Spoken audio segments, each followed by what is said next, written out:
Yeah, obviously the results haven't kind of been what you guys have wanted the last couple of weeks, but in terms of how things have unfolded, what's maybe the most concerning thing to you about kind of the way you haven't been able to find that consistency and things have broken down kind of, I know every game's different, but anything that kind of stands out in terms of like what, I don't know, that keeps you up at night but concerns you when you've kind of evaluated these last, 3-4 weeks? Yeah, I think the biggest thing is all 11 functioning as one from an execution standpoint, so it may be a player here or a player there, and that's my job, and our job is to look at it in totality, but to make sure that each piece is in place to be functional and be able to make plays and be able to do their job. So that's the biggest thing is, okay, enough answers, but simple enough to be able to execute at a higher level in the last couple of weeks.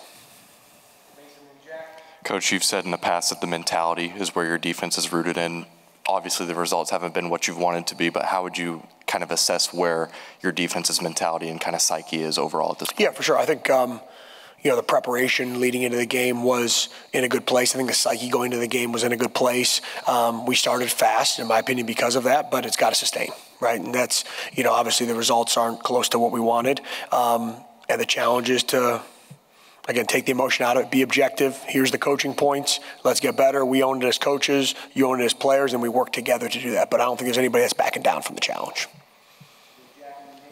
Yeah, Coach, Linnell Carr had a couple sacks early in the game. Just kind of what did you make of his performance and kind of what he's brought to that kind of like edge rush type role? For sure. He definitely has ability, and, that you saw some of the edge rush talent that he has early in that game, to generate the sacks against that team, and just being consistent and keep bringing that every single day, keep bringing that every single game. That our job is to put him in places to be able to go be successful.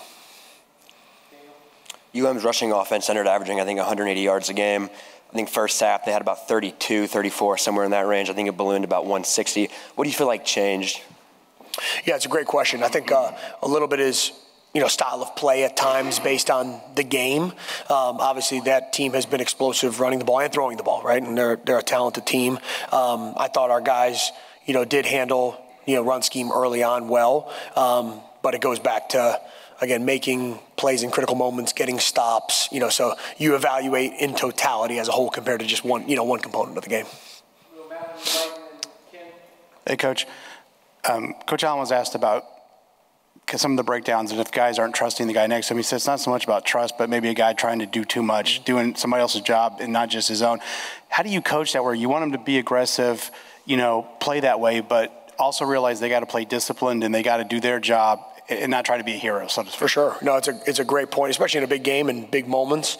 They have to believe that they're just doing your job leads to making plays, right? And that's our job to be able to have a system that's built that way, and it is, So if everybody does their job within it, I say this defense all the time, everybody eats, right? Everybody gets, plays their way. It's built that way with different blitzers and different coverages and fronts.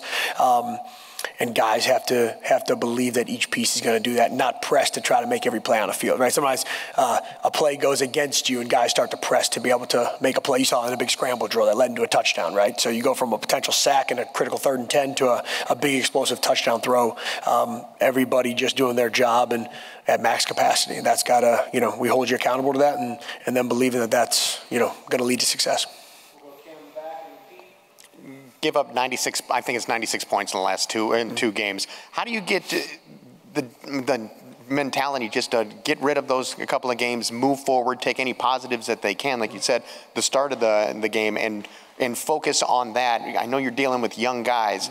How do you get them to just flush that and move on? Yeah, it's a great question. You go back to process.